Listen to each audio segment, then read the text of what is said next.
ඔයාට පුළුවන්ද එක දිගට දවස් 24ක් ඇස් පියවන්නේවත් නැතුව ඉන්න. නිකමට හිතන්න. ඔයා අද නිදාගන්නේ නැහැ. හෙට නිදාගන්නෙත් නැහැ. අනිද්දා නිදාගන්නෙත් නැහැ. ඔහොම දවස් 24ක්.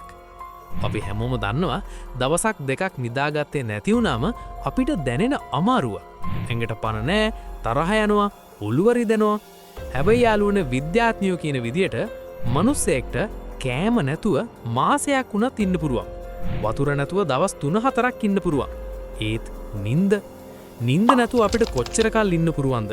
ඇත්තටම දවස් 24ක් නිින්ද නැතුව හිටියොත් ඔයාගේ මොලේ ඇතුලේ මොන වගේ භයානක දේවල් වෙයිද? අන්තිමට ඔයා මැරෙයිද? එහෙම නැත්නම් ඊට වඩා භයානක දෙයක් වෙයිද? අද වීඩියෝ එකේ අන්තිම තත්පර වෙනකම් බැඳිලා ඉන්න. මොකද අද අපි කතා කරන්න යන්නේ ඔයාගේ ජීවිතයට ගොඩක්ම වටින හැබැයි ඔයා ගොඩක්ම නොසලකා හරින දේ ගැන. හරි. අපි පටන් ගමු අපේ මේ අත්හදා බැලීම. ඔන්න දැන් ඔයා තීරණය කරනවා මම නිදාගන්නේ නැහැ කියලා. මුල් පැය 24 පහු වෙනකොට වැඩේ ලොකු අවුලක් නෑ වගේ පේන්නේ. ගොඩක් වෙලාවට එක්සෑම් ළඟුණාම එහෙම නැත්නම් රෑ වැඩමුරවල ඉන්නකොට අපි මේ දේ කරනවනේ. හැබැයි ඔයා දන්නවද? පැය 24ක් එක දිගට ඇහැරලා ඉන්නවා කියන්නේ ඔයාගේ ලේවල ඇල්කොහොල් ප්‍රතිශතය 0.10ක් තියෙනවා වගේ කියලා. ඒ කියන්නේ සරලවම කිව්වොත් ඔයා ඉන්නේ හොඳටම බීලා වෙරි වෙච්ච මිනිසෙක් ඉන්න මට්ටමේ. මේ වෙලාවේදී ඔයාට පොඩි ජවයක් එහෙම නැත්නම් එනර්ජි එකක් දැනෙන්න පුරවා. ඒකට හේතුව තමයි ඔයාගේ මොළය මහන්සිය මග හරින්න ඩෝපමීන් කියන රසායනිකය වැඩිපුර නිපදවන එක.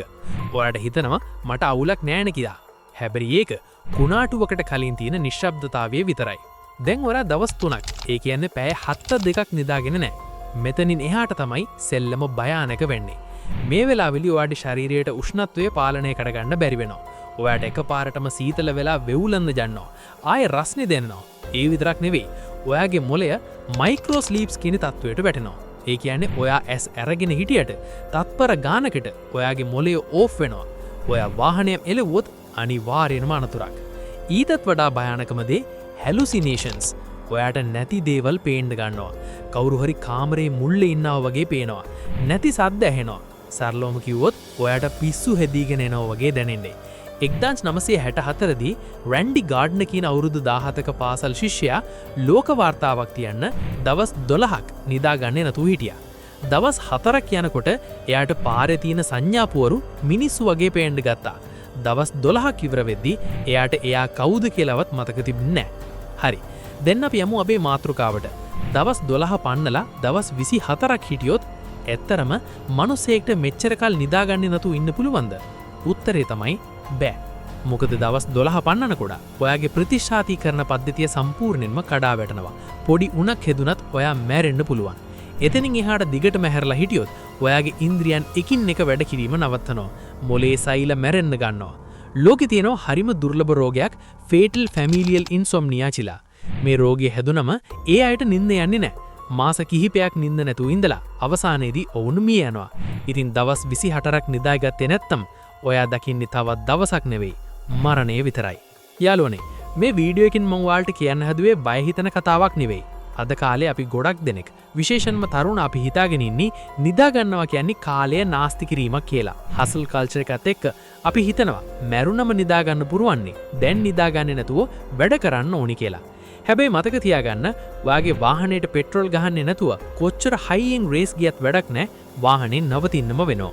නිින්ද කියන්නේ ඒ ඉන්ධනය. ඔයාට ලොකු හීන ඇති. ඔයාට ලෝකයේ දිනන්න ඕනේ ඇති. හැබැයි ඒ දේවල් කරන්න නම් ඔයා ජීවත් වෙලා ඉන්න ඕනේ. ඔයාගේ මොළය නිරෝගී වෙලා තියෙන්න ඕනේ. ඒ නිසා අද ඉඳන් ඔයාගේ වැඩ, පාඩම් වැඩ කොච්චර තිබුණත් අඩුම තරමේ පැය 7කවත් සුවබර නිින්දක් ලබා ගන්න පොරොන්දු වෙන්න. මොකද හෙට දවස දිනන්න නම් අද රාට ඔයාගේ ඇඟට විවේචයට ඕනෙමයි. ඔයා අන්තිමටම හරියට නිදාගත්තේ කවදද? එහෙම නැත්නම් ඔයා උපරිම දවස් කීයක් නිදාගන්නේ නැතුව ඉඳලා තියෙනවද? පහලින් කමෙන්ට් කරගෙන යන්න. මට ආසයි ඔයාලගේ අත්දැකීම් දැනගන්න. මේ වගේම ඔයාගේ මොළයට දැනුම එකතු කරන, ජීවිතේ විනාශ කරන වීඩියෝස් ඉස්සරහටත් බලන්න ඕනේ නම් දැන්ම අපේ channel එකට subscribe කරන්න.